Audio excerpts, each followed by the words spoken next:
And what happened was that that when I was about 15, my sister was having her bas mitzvah, and things had started to change in the synagogue, and they decided that it would be okay to have music in the shul if it was Jewish music.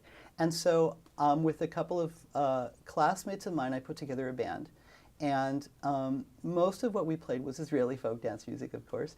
But then the clarinet player had heard on the radio, he'd heard some klezmer, what we would call klezmer music, some instrumental clarinet music.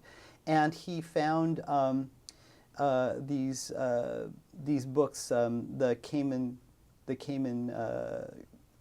what we would call fake books, like with simple versions of klezmer tunes written out. So we played some of these tunes, and at the time it's like I didn't know how any of that related to any of the other things that I knew, like the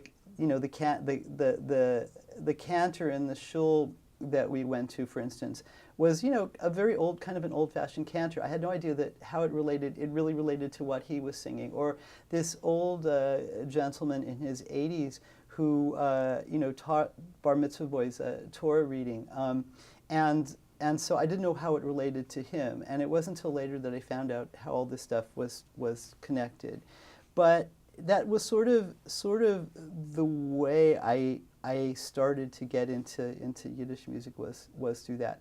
But really, the Jewish music that I grew up with was this this Israeli music, and we had a few LPs of Yiddish songs, and early on some LPs of klezmer bands.